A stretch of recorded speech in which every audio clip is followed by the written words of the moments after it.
crying harder, crying harder. Trump is your president. Crying harder, crying harder.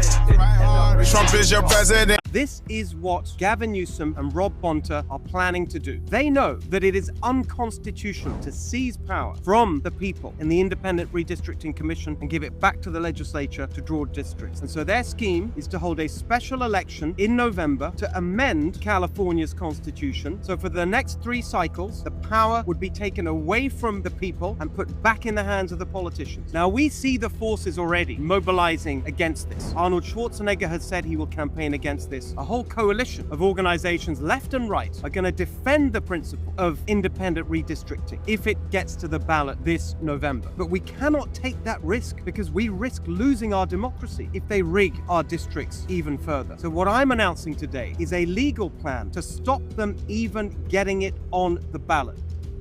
Gavin Newsom, if you are listening to this message, on behalf of all the people of California, please resign. Because your politics, your laws and regulations are destroying the state of California. I've lived here all my life, and California was the most beautiful place all across the United States. Everybody wanted to live here. Now, taxes are high, food costs is super high, gas prices are high, housing is high. I mean, nobody could afford to live here. It almost feels like you live in a sinking ship, and any time now, this ship is gonna be below water. Guys, give me a thumbs up if you agree with me, or is it just me that's thinking this way? A lot of people would say, well, you know, working class parents, farm worker background, Mexican immigrants, this guy's got to be a Democrat. Why aren't you a Democrat? For one, Lincoln wasn't a Democrat, and he's one of my favorite presidents. You know, the Latino community, they're not one-sided or the other, if that makes any sense. You can't tell if a group of 10 Latinos think the same, whether they're Democrats or Republicans. But the one thing that I will tell you is the majority of the Hispanic community believes in the same thing, and that is faith in God, and among other things that are very important to our community. You can really see how very, very conservative the Hispanic community is. And I think that's why a lot of Latinos are now realizing that the Republican Party is the party for them. And that's not to take away from any of my colleagues who are Democrats, modern Democrats who are, you know, think similar to myself. But there's just a lot of things that are happening in the Democratic Party that are leaning to the left, liberal, that Hispanics just cannot go behind. And that's the change that you're seeing here in the Central Valley. I think that my leadership and the way that I've led the city of Ceres resonates with a lot of Latinos, whether they're Democrats or Republicans. But you don't want somebody who runs for office, claims that they're moderate, and then the first vote that they take is to allow men and women's sports. That's not the kind of leadership that we need here in the Central Valley. You brought up how interconnected every single one of these problems are, from culture to the economy. But if I could say to you, you could snap your fingers, politics be damned, and you could fix one problem at the root of all of this in America. Oh, man. You forwarded mass migration, you forwarded immigration, you talk about the family unit, but what would be the root unit you would snap your fingers and fix? It's probably the migration problem. All alone along the Texas border, 5 undocumented girls from Honduras and Guatemala discovered by a Texas farmer who gave them water and food in the sweltering heat. Just driving along, and all of a sudden, I see them there, right up beside the bank here on the river, 5 little baby girls. The youngest just 11 months old, the oldest 7 years. This morning, the Border Patrol says the children, who did not require medical attention, are in government custody. They were out there in the dark all night, totally alone, no food, no water. It's the latest heartbreaking reminder of the high stakes in this border surge. Last month, this 10-year-old Nicaraguan boy was found alone and crying. Another video showed smugglers dropping 2 toddlers from Ecuador over a 14-foot-high border fence. Overnight, Customs and Border Protection revealed that in April, federal agents encountered the most migrants in 21 years, more than 178,000. That topped March's total. The Biden administration's critics blame a change in policy that now allows unaccompanied children and some families to stay in the U.S. Still, in these most recent figures, the number of migrant children crossing the border without their parents fell by 12%. At the border, a staggering toll in more ways than one. The Border Patrol says this processing facility in Donna, Texas alone cost more than $19 million to operate just last month. But it's the human toll that may have the highest cost. And I think, again, the President of the United States has shown in just a few short months what you can do. We've got illegal border crossings effectively at zero. We've got net migration negative in this country for the first time. And why do I say that? First of all, I think it's very hard to feel, like you're part of the same country when your leadership brings in tens of millions of people uninvited. Documented immigrants. So we have slightly different questions, but these were all taken within the last month. And there's real uniformity here. That's what I really think you see. You see real uniformity. Deported all immigrants who are here illegally, 55% of the New York Times. Marquette, 64%. CBS News, 57%. ABC News with a slightly different question, 56%. So what you're seeing essentially here is a very clear indication that a majority of Americans, in fact, when they're asked this blunt question, which I believe gets at the underlying feelings, do in fact want to deport all immigrants who are here illegally. There's no arguing with these different numbers because they're all essentially the same across 4 different pollsters. So if they say yes today-ish, how has that changed over time? Yeah, this is where I think you get very interesting. And so we'll take a look at that ABC News question in particular because you can really see that there's been a massive shift from when Trump was first getting into office 8 years ago, right? Deport all undocumented immigrants. You go back to 2015, I'm going to come to your side of the screen, it was 42%. Hello. Go to 2016, it was 36%. Look at where we are now. This was taken at the end of last year, 56%. This is 20 points higher than it was just before Trump got into office the first time. So feelings towards immigration in this country, feelings towards undocumented immigrants and deporting all of them have become considerably more hawkish. And I think that gives Donald Trump much more leverage to go with the American people and sort of have these hawkish, some might say harsh, different rhetoric and also issue-based sort of going after immigrants who are here illegally. And so I think the American people are going to give Donald Trump the benefit of the doubt to do what he wants to do, at least if you believe these blunt questions, including this one. How about immigration levels? Yeah, okay. So this sort of goes in line with that, right? Which is, again, trying to get at the underlying feelings. Want immigration levels decreased. This includes legal and illegal immigration. Look at this. Last year, 55%. That is the highest level since the 9/11 aftermath. You go back just to 2020. And this, again, legal and illegal. So people want less people coming into the country. Exactly. They want less people coming into the country. Look at that. That's a 14-point rise from 2023. You go back to 2016 when Donald Trump again was running for president the first time. It was 38%. That's a 17-point rise. So the bottom line is more folks want people who are here illegally deported, and their overall feelings towards immigration have become considerably more hawkish since Donald Trump was first getting into office, Kate. So that sense of shared American identity, the sense that we're part of the same American family, I think that gets destroyed when you import 20, 30 million people without any democratic check on it. So that's number one. Number two, I think it's terrible for the wages of working class people. You see this in every place where you bring in low-wage immigrants. It's bad for the wages of Americans who just want to work a good job and earn a good wage in their communities. Really, this climate here is best served for cherries. Are any of them still salvageable or not? No, there's not really anything you can do with them at this point. You've got more than 30 acres of this farm with rotting fruit. I mean, these are cherries that at one point were pretty appetizing, but right now are more than 2 weeks past their prime. It's about $250,000 to $300,000 worth of revenue. Just left to rot. Yeah, which is one thing, but it's also lost revenue for the workers that would have been able to pick them had they been here. Oregon farmer Ian Chandler says about half his usual crew didn't show up this season, leaving him scrambling to backfill dozens of positions. You're calling them, I assume, individually yes. and saying, yes. what's going on? Yes. And so what are they telling you? Well, in the beginning of the season, it coincided, unfortunately, with a lot of really strong immigration enforcement down in Southern California, where our workforce comes from. And that kind of had a chilling effect on people wanting to move.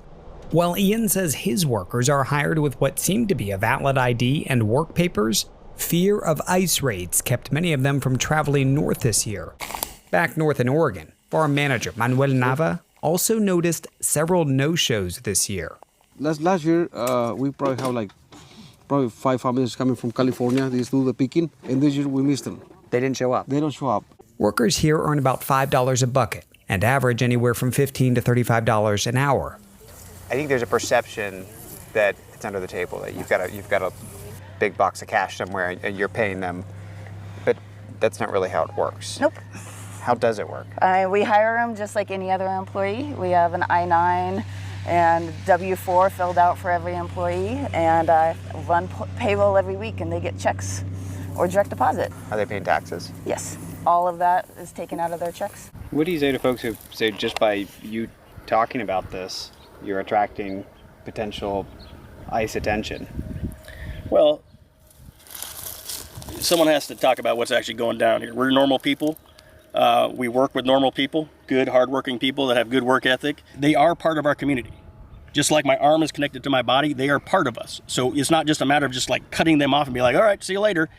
If we lose them, we lose part of who we are as well. He laid off 20 U.S. citizen employees. That happens across this country every day. No one hires an illegal alien, I truly believe, out of the goodness of their heart. They hire them because they work them harder, pay them less, and undercut their competition. So this is about American business. This is about making sure U.S. citizens stay employed. This is about keeping wages at a certain level and not decreasing wages. It's the right thing to do. And there is a way, as Chad said, to bring people in legally. Congress needs to address. And the third thing that I point out is crime and drugs. We know that while most, of course, even illegal immigrants are not bringing in fentanyl, they are used by the cartels as vectors to traffic this illegal poison. Went down to the cartels and asked what they thought about Trump labeling them terrorist organizations. What was their response to that? I asked them, what do you think about Trump calling you terrorists? And how is this going to impact you? We don't care. We're just going to wait 4 years. It's not that deep. We're not going to fight them on it. We'll give them what they want to see. And we are not terrorists. There are drug addicts all across the United States who want what we have to sell. If this designation means that we have to hold off for a little while in order to protect our networks, that's exactly what we will do. There's always a potential that we send in SOCOM and JSOC units. Do they have any fear of that? I asked them about that, and they said that if American Special Forces lay their feet on Mexican soil, they will fight till the death because they will have nothing to lose. Will they win that fight? No.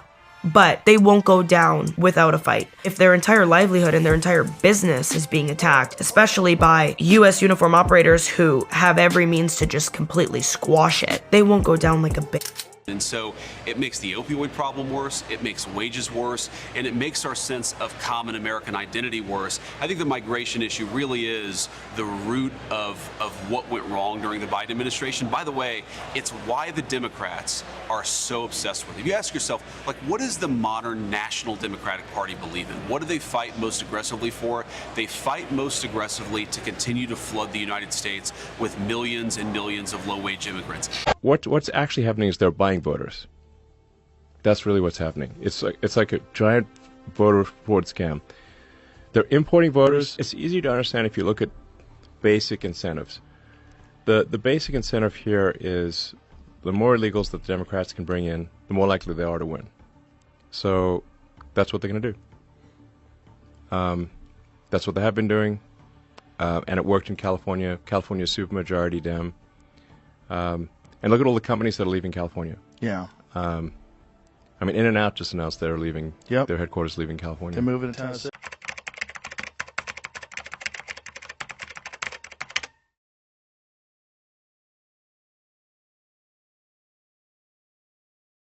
Are hardworking, good people, and they're the backbone of our city, and they should have access to all the things that we have access to. And I just don't think they understand that it's a political pawn. I don't think they understand. It's a political game. This is not done for compassion and kindness. No. This is just done to ensure that it stays blue. Correct.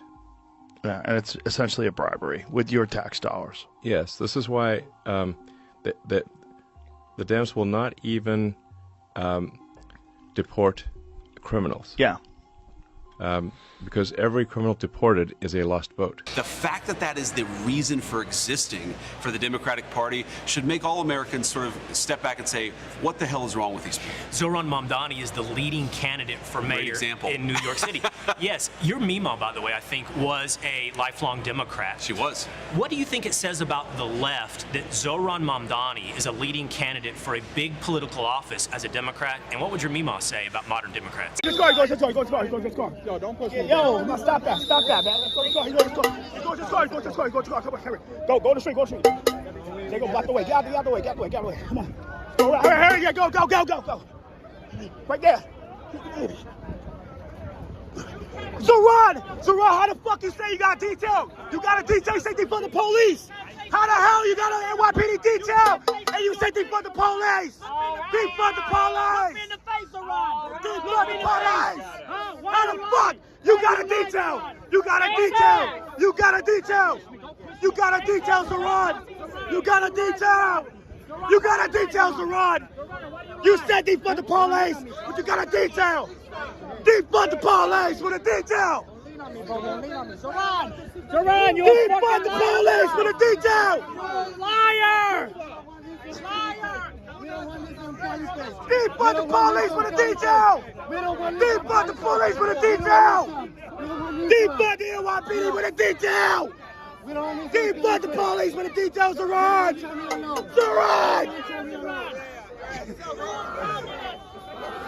Zohran, how you got a detail and you said defund the NYPD? Defund the police.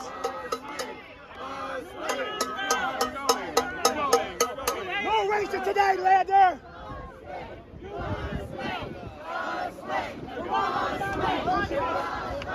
How you say defund the police? New York, but this is our city. He don't give a fuck about New York. How you got defund the police, bro? You defund the police. You hate New York. You can't answer a question. Look me in the face. Tell him. Defund the police, Zohran. Yo, stop pushing me, bro. Stop pushing me. Brad, you're a joke. Self-hated Joe. That's what you are. You hate the cops. You hate the NYPD. Do you believe in the First Amendment? Tomhoman? How many more do you? All right, the president's border czar, Tomhoman, joins us tonight. And, sir, it's good to see you again. I want to play it back just one more time so people can see the run-in that you had with Zohran Mamdani when you came to New York back in March. It was kind of the stunt that put this man on the map. And last night he promised to stop ICE agents from detaining illegals in New York City if he's mayor of this city. Let's play that. Where the mayor will use their power to reject Donald Trump's fascism. To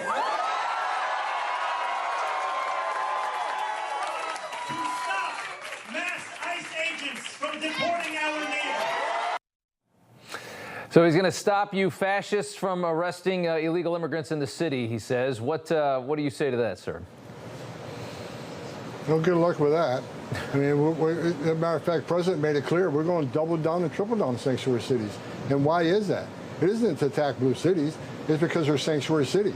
We know for a fact they're releasing public safety threats and national security threats back to the streets every day because they won't work with us. So where do we know there's a problem? We know there's a problem in New York. So we're going to send more resources to New York. We're going to send more officers to flood the zone in the neighborhoods. And if we can't find them in the neighborhood, then we'll go to work sites. We'll flood the zone in work sites. We'll increase work site by tenfold. He's not going to stop us. I mean, federal law trumps him every time. And look, if he wants to shut down an ICE detention facility in New York, fine. We'll put him on an airplane. We'll detain him someplace else. If he wants to remove these people away from their families and their attorneys, so be it. You know, what he needs to understand is ICE agents aren't making this up. They're enforcing the laws enacted by Congress. As a legislator, he should understand that.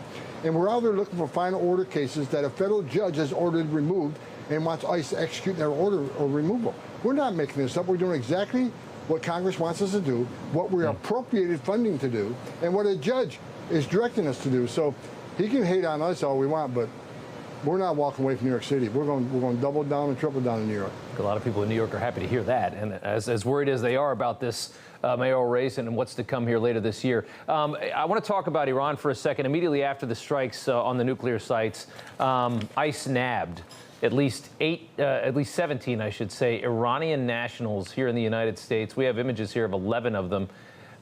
One had admitted connections to Hezbollah, which of course is an Iranian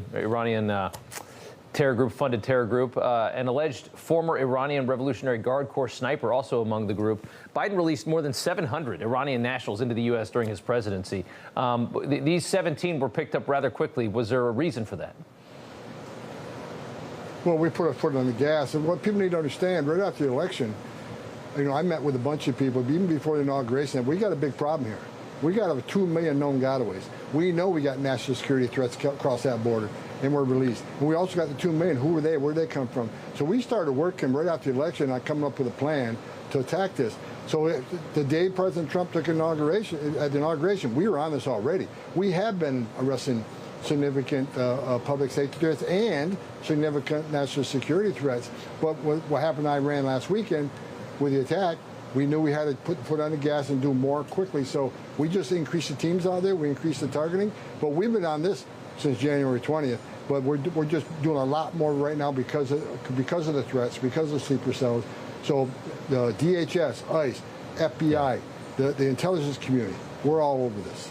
A lot of stunts, over immigration and immigration enforcement in this country. A lot of political stunts aimed at Kristi Noem, aimed at our ICE officers. I think Mamaw would say this is crazy. I think that she would say the modern Democratic Party doesn't represent her at all. By the way, there are two things that Mamaw, yes, she was a lifelong Democrat. She believed in standing up for working people. She believed in good wages for a good job. She was her husband was a union Democrat for 40 years, and that's really where it came from. But one, she thought politicians ought to have a sense of humor.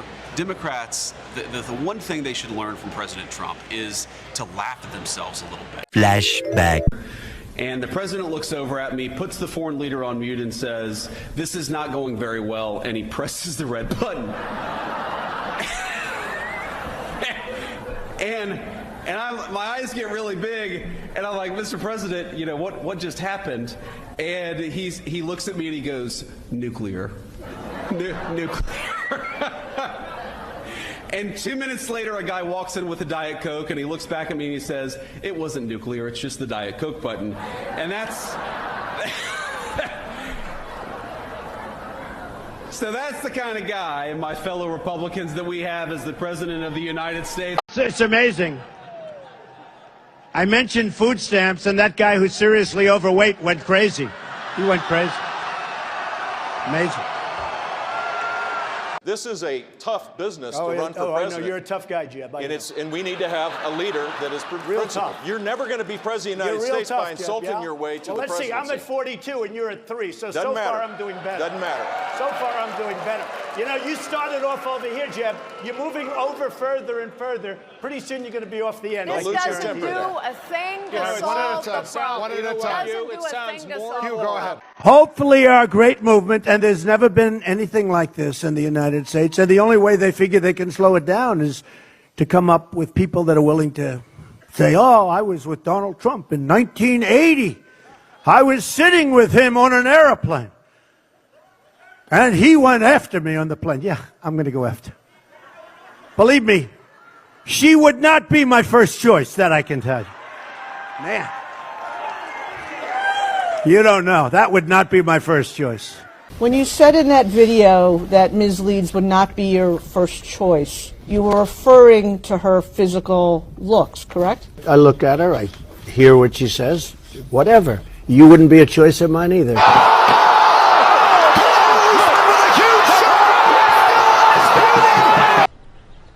Boom, bam, bop, bada bop, boom, pow.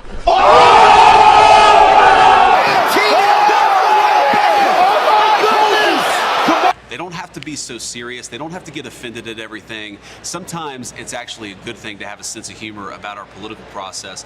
And the second thing is, Mamaw, she was a Democrat who loved this country and felt gratitude for this country. She had multiple relatives who served in World War II, who served in World War I. She remembered that war like it was yesterday. She would tell me about World War II and her brother and her dad going off to fight in the Pacific. Does Mamdani, when you hear him speak, is this a man who feels gratitude for the United States of America? Is this a man who feels grateful for all of the opportunities, the incredible bounty of this country? What is Sharia law? This? I'm denouncing them. I'm asking you. I am running. I know, but I'm asking you. That's the point. If you're going to run for mayor, you have to denounce it. Do you denounce that? What is Sharia law? I come from a political tradition Donald Trump describes as the enemy within. We came here to remake this state in the image of our people. Sharia law. What is Sharia law? This? I'm denouncing them. I'm asking you. I am running. I know, but I'm asking you. That's the point. If you're going to run for mayor, you have to denounce it. Do you denounce that? What is Sharia law? Palestine! Free, free Palestine! Free, free, free Palestine! Free, free, free Palestine! Thank you so much, brothers and sisters. Eid Mubarak. Thank you. I don't know the guy, but my sense is he's had a very good life in this country. It would be nice for him to occasionally show a sense of gratitude instead of just attacking the United States for all of its problems. You bring up humor. Gavin Newsom sure thinks he's a comedian these days on social media, and so does much of the left. His polling numbers have gone way up since he started mimicking President Trump on social media. Yeah. What do you make of Governor Newsom? Okay, so Gavin Newsom has decided to hire 2 young whippersnapper press people who look a lot like the Karine Jean-Pierre press pool, like the people she was using in her press office, who look like these, weird hats and strange haircuts and like the Rainbow Coalition. So he's hired 2 of those folks to write his tweets. And here's an example of where it's going. It's turned in, his entire tweet feed has turned into imitations of what might be a Trump tweet. For example, wow, in all caps, wow, what an honor on Mount Rushmore. Thank you, -GCN, with an image of Newsom on Mount Rushmore. Then there's a poster image of Kid Rock pointing like Uncle Sam. It reads, Kid Rock wants you to support Gavin Newsom. Captioned on X, I accept -GCN. Kid Rock, by the way, replied saying the only support Gavin Newsom will ever get out of me is from D's nuts. I make of Governor Newsom that you said he's mimicking Donald Trump, and I think that's exactly right. The lesson of Donald Trump, the lesson of President Trump in American politics is you've got to be authentic to yourself. And when I see Gavin Newsom trying to act like Donald Trump, that's the opposite of authenticity. He's not trying to be Gavin Newsom, whoever that is. He's trying to be a fake carbon copy of Donald Trump, and it just doesn't work. You can't mimic the king. You can't mimic the master. You ought to just go and be yourself, and I think that the American people would like that a lot more than a cheap imitation of the President of the United States. When budgets go up over 4 or 5 years in between 60 to 120%, I have issues with every county, whether it is a Democrat majority county or a Republican majority county. I have issues with wasteful spending. I have issues with government spending things on things that should not be spent on and then continually asking the taxpayers for more, more, more. The taxpayers have had enough, and so have I. Yeah, I think you... Can we explain to Californians how we moved from a $100 billion surplus to such a significant deficit in just a matter of a few years? Well, it's, we can explain it. $349 billion of unprecedented capital gains, 11.6%, when traditional capital gains is around 5.18% on average. It's almost double. So you have massive volatility. You have requirements under Prop 2, the GAN. You have requirements under Prop 98, which require that set aside. We use 93% of our surplus, which is, I want to be careful, either on the higher end or without precedent for one-time purposes. So we anticipated, because we didn't want that surplus to go to ongoing commitments, we anticipated that shortfall. What we didn't anticipate is these rain bombs in December, January, February, and March. These atmospheric rivers that led to a federal declaration that led to FEMA and the IRS moving in a direction where we couldn't collect our taxes until, I believe, November 16th, as opposed to April 15th. And so therein lied this blackout period that beguiled all of us, the LAO, finance, economists, experts. And interestingly, who's been at the White House recently, had an impact in terms of the IRS collections as well with their estimates, because there were other states that had similar delays in their taxes related to weather events. If there was any indication that climate change has impacts well beyond those that are often promoted, I would consider our financial delays as just another example of why we need to tackle them. Another reason I'm looking forward to conversations that we'll be having next week. What? Flashback. Let's start with the felonies. After the 2010 San Bruno gas pipeline explosion, PG&E was convicted of 5 felonies for willfully breaking federal gas pipeline safety laws and 1 count of obstruction for misleading federal investigators about the disaster. 8 people died in the San Bruno explosion. Fast forward to now, prosecutors are investigating PG&E for starting the 2018 Camp Fire and tell us they're considering charges as serious as 85 counts of manslaughter for the people killed in that disaster. We've been digging into the story since that fire burned 8 months ago. After it did, the federal judge overseeing PG&E's probation felt the need to point out that a corporation cannot go to prison. PG&E hasn't been a model federal offender. The judge ruled the company violated its probation earlier this year. While on that probation as a felon, PG&E donated $4 million to political causes and campaigns for office. That means 8 out of every 10 sitting state lawmakers took money from a convicted felon. And Newsom got $208,000 between his campaign and the spending group helping him to win office. What? So we had a simple question. Why is that okay? We asked the governor to sit and chat with us at a time and place of his choosing. He didn't accept. So we showed up to ask him today. Governor, why is it okay for you to take money from a felon?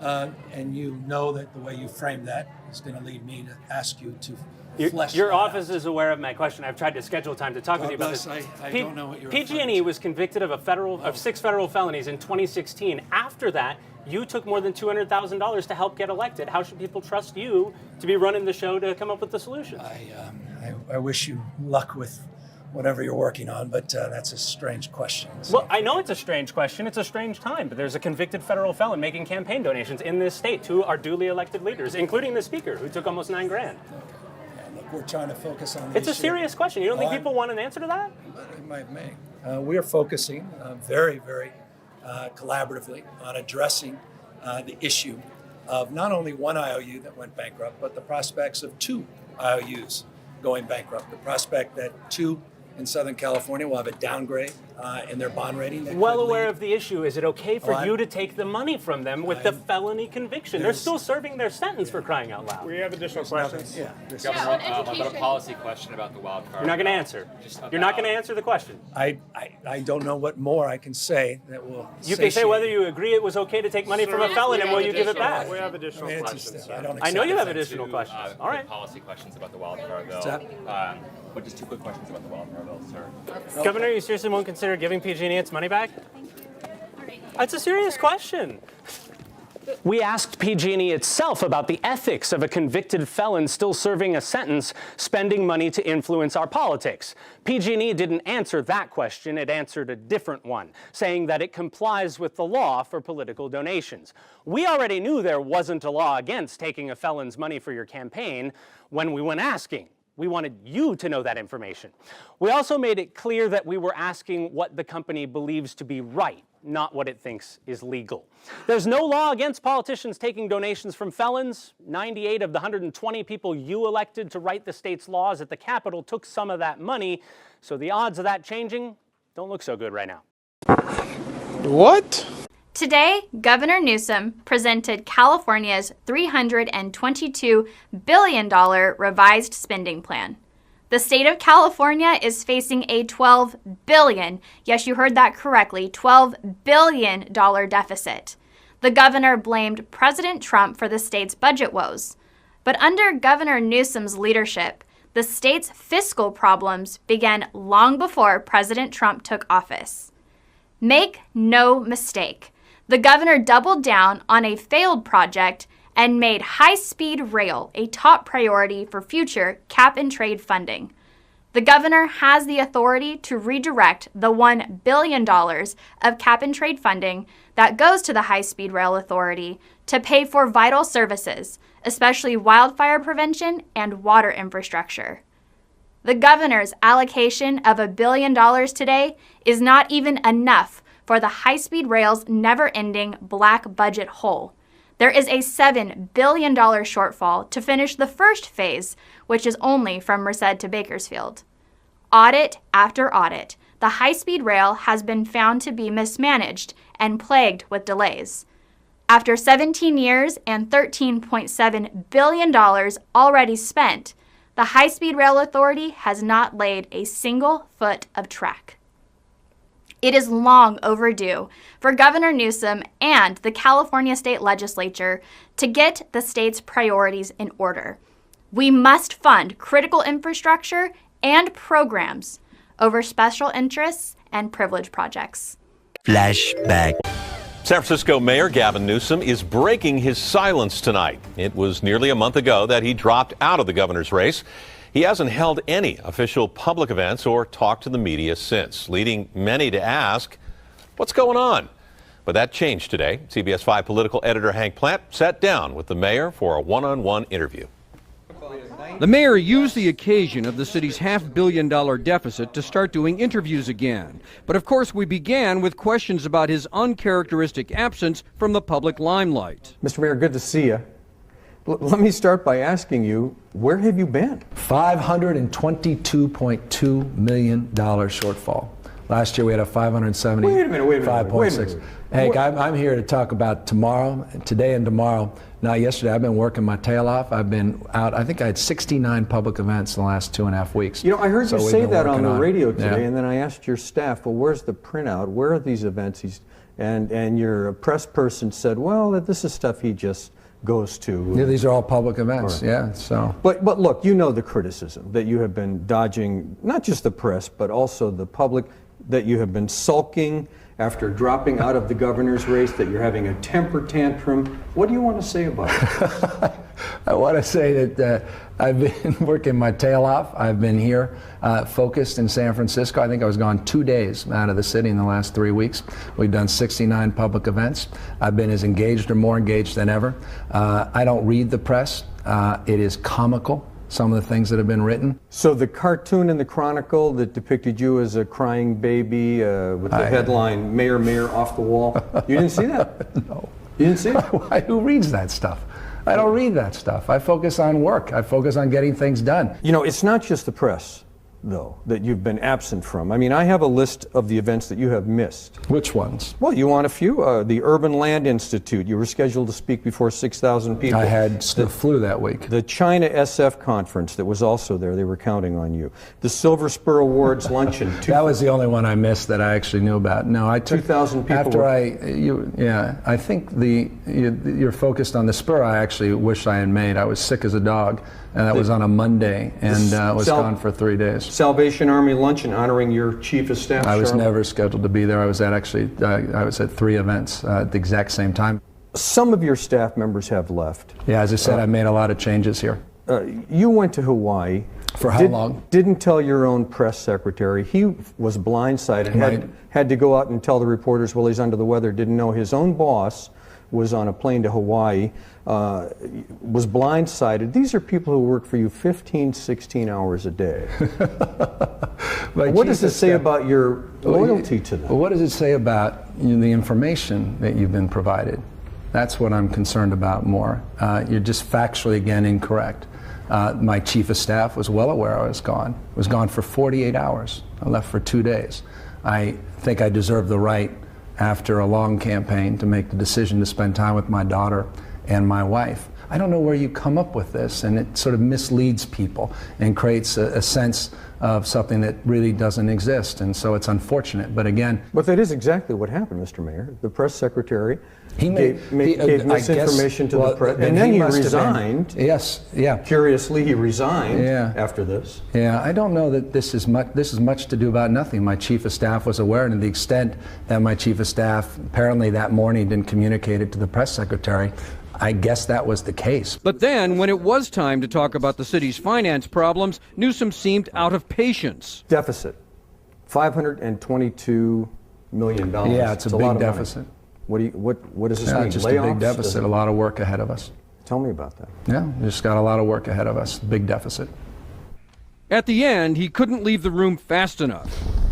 Off the record, I'm amazingly disappointed. Amazingly. I just am, personally, you know? Well, I did draw him out more about the city's deficit, which he says he will now focus on. But Ken, it's clear that he is still sensitive about his behavior over the past couple of weeks. Yeah, Hank, I'm sure everyone noticed at the end of right there, the mayor said off the record, and he had a comment before he expressed his disappointment with the interview. Let's take the chance right now to explain to people, our viewers, how we regard off the record. Well, simply put, a reporter has to agree with an interview subject that something is off the record.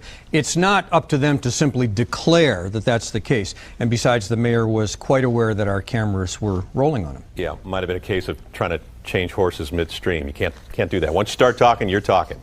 All right, Hank Plant, thank you. Well, as you saw from parts of the interview in Hank's story, this was an exchange that at times grew a little contentious, and you can see the entire thing. We have it unedited at cbs5.com/politics. What we call a 10-year plan to end chronic homelessness in San Francisco. How are you going to solve homelessness? What are you going to do as a new mayor? And I say, well, what are you going to do? Focus on a housing first model, direct access to housing. Shelter, solve sleep, housing with wraparound and support services, solve homelessness. Homelessness absolutely can be solved. Laid out a detailed homeless strategy. There's been no intentionality on homelessness in this state for decades. It's not been a focus. I don't think we can solve homelessness. I know we can solve homelessness. We will reduce street homelessness quickly and humanely through emergency action. The highest investment the state's ever made is $1 billion on homelessness. We are poised to pass a budget in the next few hours that will provide $12 billion of investment. I can literally quantify 58,000 people that we got off the streets last year, and none of you would believe it. This state has not made progress in the last 2 decades as it relates to homelessness. Why? We're not interested in funding failure. We're not interested in failing more efficiently when it comes to the issue of homelessness and the crisis on the street. Gavin Newsom's been promising to end homelessness for as long as he's been in politics, and he's a lifelong politician. As mayor of San Francisco, he's rolled out a Stalin-esque 10-year plan to get each resident a roof. Housing solves homelessness. And if we're going to solve the problem of those that are out on the streets that we define as homeless, we better solve the housing problem if we're going to have an impact. And that's why we established this framework, what we call a 10-year plan to end chronic homelessness in San Francisco. Bush was president when he said that. Bush. Gavin's been governor for 5 years. He spent $24 billion on the homeless, added 30,000 homeless, and can't tell us where the money went. Finally, he was confronted. Watch. Is your administration doing enough to determine whether the money that's being plowed into homelessness is being well spent? One of the vexing issues that was highlighted in the audit was local. And each city and county has different strategies and approaches. We've tried to level set that. I'm sorry, Governor, I didn't hear responses to either of those questions. Do you acknowledge whether the money that the state isn't doing enough to ensure that the money is being well spent? The audit did not surprise me. The state has advanced unprecedented investments, you're correct, and unprecedented interventions demanding more accountability with state money at the local level. Where'd the $24 billion go? Don't look at me. I'm just the governor, but I knew we were going to lose it. That was his answer. But don't worry, they have a new plan. San Francisco's going to give the homeless shots of vodka. Here's the goal. Keep alcoholics drunk, but not too drunk. The city's running a managed alcohol program for homeless addicts for $5 million a year. Basically a speakeasy that they're running out of an old hotel in the Tenderloin where it's happy hour all day. These guys get 3 hots and a cot. Nurses come around like cocktail waitresses with beer, wine, or liquor to, quote, meet their addiction needs, but keeping someone at a safe level of intoxication. The program has room for 20 addicts, and it wouldn't be a taxpayer slush fund without a little DEI. Half of the beds are strictly for, quote, the Latinx and indigenous population. Nationally syndicated radio host Dana Lash joins me now. Dana, how come we didn't think of this? You just give the homeless vodka. Yeah, not just vodka. I mean, it's like a full-on bar. I don't know if it's like top shelf or not, but apparently they have wine to choose from. They have a certain amount of brews. You also get some vodka. I don't know what other spirits are being offered, and it's limited to like 2 or whatever a day. And I mean, this is all taxpayer funded. Now, case in point, remember, Jesse, Gavin Newsom has been bragging that California is the model for the nation for Democrats. On his watch, they went from a $100 billion surplus because they were taking in over $50 million something in taxes for 1 year. Now they're running something like a $46 billion deficit, half of which, according to this legislative analyst audit, was spent on these homeless programs that they didn't even bother tracking. This, Jesse, is the only one that they actually tracked. Probably because it has to do with their favorite meal, Democrats in California, liquor. So this is insane. That's the model for the nation. Yeah. So everybody needs to pay attention to that because that's your option in November. I wonder if the Pelosi Vineyard has the contract for the Hair of the Dog San Francisco Alcoholics program. Right. I would wonder if she's down there serving, but she's probably partaking secretly, maybe perhaps in the back. But that's what you get. There's no accountability, as you said. Unbelievable. I know you keep hearing that there's $24 billion that are unaccounted for the homelessness program in California, but what you don't hear is that there's 186,000 homeless people in California. That means if they would have spent $100,000 on every single individual homeless person, there would still be $5.4 billion from the $24 billion that are missing. Did you know that? They could have purchased a tiny home for every single homeless person and given it to them for free, and there would have still been extra money left over. And everybody's over there crying and looking the other way because apparently it's better to look at a tyrant than to actually look at what's happening under your own noses, right? So it's not a big deal. And the fact that Californians are just like, oh yeah, not a big deal. Makes sense. $24 billion doesn't make sense. Who told them that makes sense? The math ain't mathing. Something is wrong. You keep saying, oh, we have the best economy. We make more money than Germany. You have a $46 billion deficit, and you have $25 billion that are unaccounted for on one of your programs. Pretty sure that's a lot of money.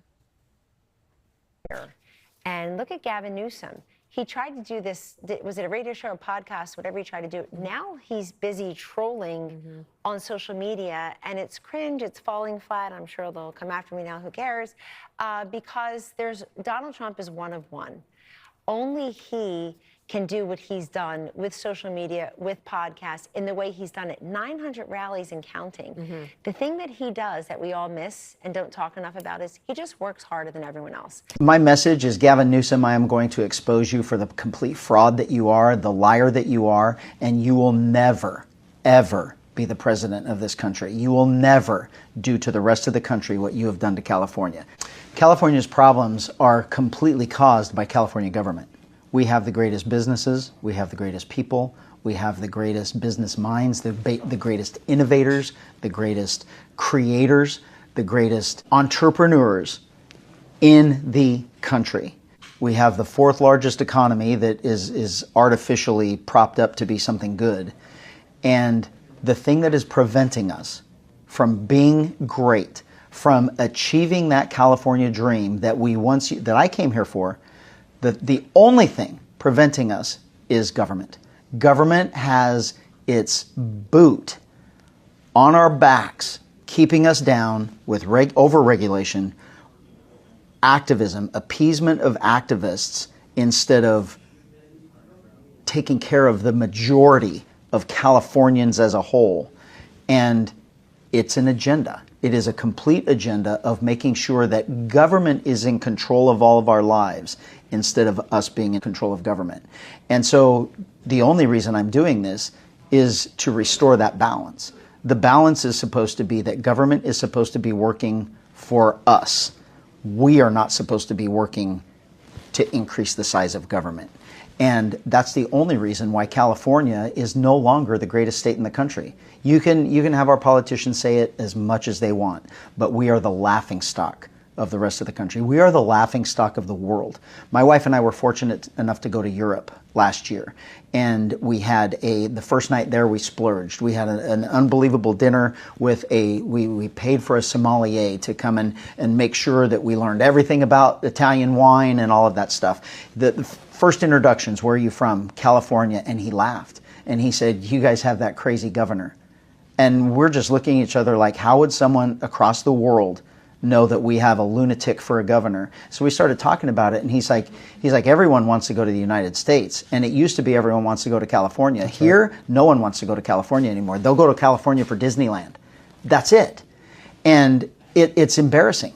It's absolutely embarrassing that we are no longer the greatest state in the country, and we're still all the same people. We're still all the same businesses. It's our government that has completely changed and brought us to this laughing stock position, and I'm going to take it back. I take some blame for it, because I wasn't standing on the rooftops yelling to everyone that we had to stop this, look what's going to happen.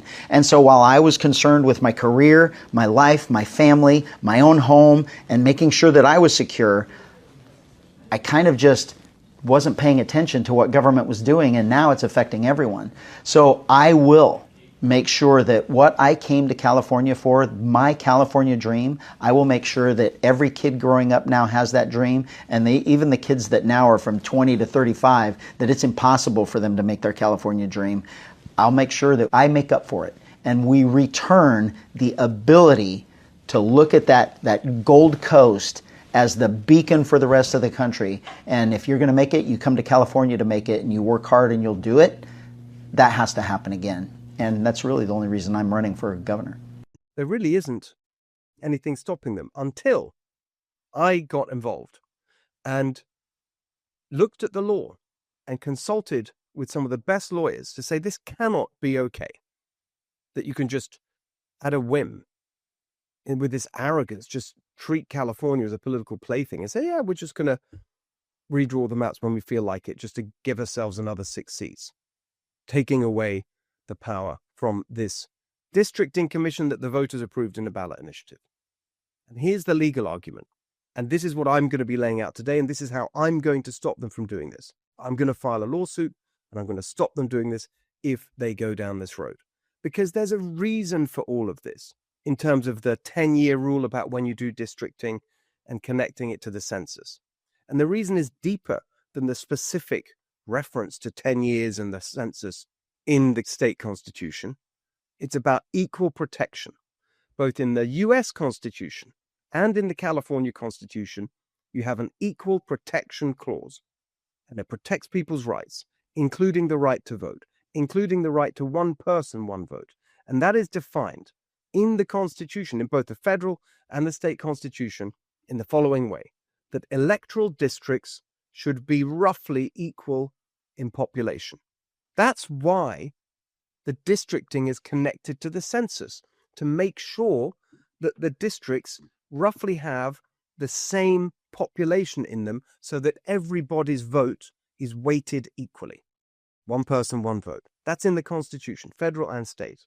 So there's a very simple question. If you don't do a census, how do you know where people live or how many people live in which districts? How can you possibly meet the test of equal protection in the Constitution if you don't have a census?